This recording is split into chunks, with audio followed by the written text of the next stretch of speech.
এটা কার? আপনার পেশা কি? স্যার আমি ড্রাইভার স্যার। এর আগে কি করতেন?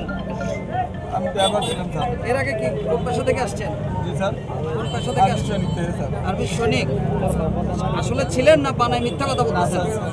এখন চাকরিতে আছেন না নাই? না স্যার আমি ইন্স্যুরেন্স কবে আসছেন পেনশনে? 19 সালে স্যার। 19 সালে পেনশনে আসছেন। স্যার এটা কার গাড়ি? কার এটা? গাড়ি কার? স্যার আমি ড্রাইভার স্যার। গাড়ি ড্রাইভার কার? গাড়ি ড্রাইভার আপনি? কর্নেল ইরফান।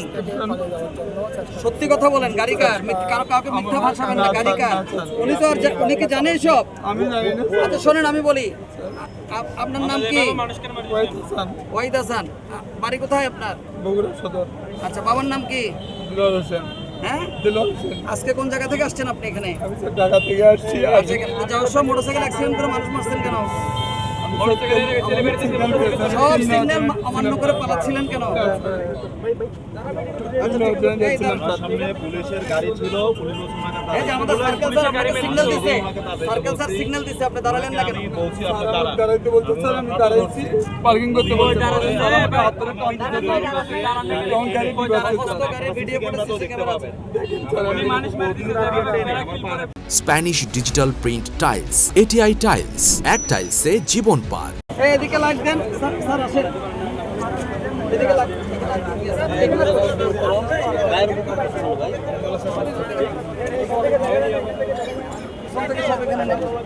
ওখানে পিছনে দেখা যাচ্ছে, ওখানে সব সব ইয়া করছে কে? পিছনে গুলো এখানে ওই আসামি কই? এদিকে আসেন, দাঁড়ান।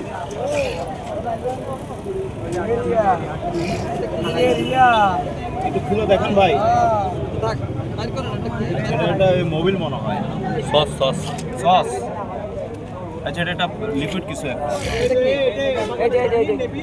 এটা কার? এগুলো স্যার আমার না স্যার, এগুলো স্যার আমি তো ড্রাইভার স্যার, আমার ড্রাইভিং এটা কার? এটা আপনার গাড়িতে পাওয়া গেছে তো, এটা কার? তিনি সেনাবাহিনীর একটি পদের কথা বলছেন, কিন্তু আমাদের দেশপ্রেমিক সেনাবাহিনী এর সদস্য কিনা এটা আমরা যাচাই খতিয়ে দেখছি।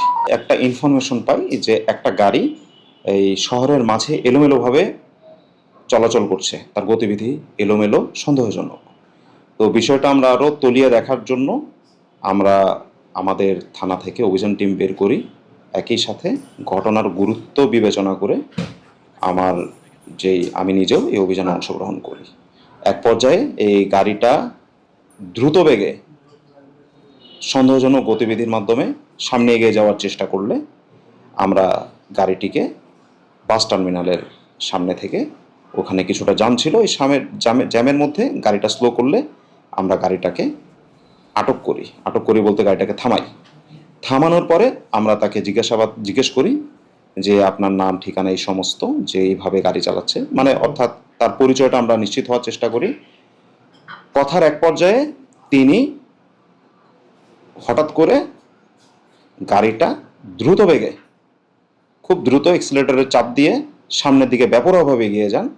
এগিয়ে যাওয়ার মুহূর্তে আমাদের পুলিশ সদস্য, আমি সহ আমাদের পুলিশ সদস্যরা গাড়ির সাথে একটু ঘষাও লাগে এবং আমাদের যে সরকারি গাড়ি আছে, সরকারি গাড়িতেও তিনি আঘাত করেন। এতটাই বেপরোয়াভাবে তিনি চালিয়েছেন, গাড়িটি ক্ষতিগ্রস্ত হয়েছে কিছুটা সামনে চলে যান, 20 থেকে 30 গজ সামনে চলে যান। সেইখানে যেহেতু এখানে অনেকগুলো গাড়ি, অনেক যানবাহন ছিল, একটা মোটরসাইকেলকে তিনি পেছন থেকে আঘাত করেন বেপরোয়া গতির মাধ্যমে। এই যিনি আরোহী ছিলেন, মোটরসাইকেলের চালক, তিনি ঘটনাস্থলে আহত হন, মোটরসাইকেলটি ক্ষতিগ্রস্ত হয় এবং তখন আমরা পেছন থেকে তাকে ধাওয়া করলে আমাদের পুলিশ সদস্যদের সাহসিকতা এবং বীরত্বের মাধ্যমে এবং জনগণের স্বতঃস্ফূর্ত অংশগ্রহণের মাধ্যমে তাকে আমরা ধরে ফেলতে সক্ষম হলে ধরার পরে, যেহেতু তার গতিবিধিটা অত্যন্ত সন্দেহজনক ছিল, তাকে আমরা বারংবার জিজ্ঞেস করি তার পরিচয়, আসার উদ্দেশ্য, তিনি কোথায় আছেন, কিভাবে করেছেন। তো তার কথাবার্তা আমাদের কাছে খুবই সন্দেহজনক। একবার এক কথা বলার কারণে সন্দেহ হয়, বারংবার তাকে আমরা বিভিন্ন অ্যাঙ্গেল থেকে জিজ্ঞেস করি, সন্দেহ হয়। তখন আমাদের মনে হয় যে এই গাড়িটায় কোনো কিছু যেটা আইনগত নয়, আইনসঙ্গত নয়, এমন কিছু থাকার ভালো সম্ভাবনা রয়েছে।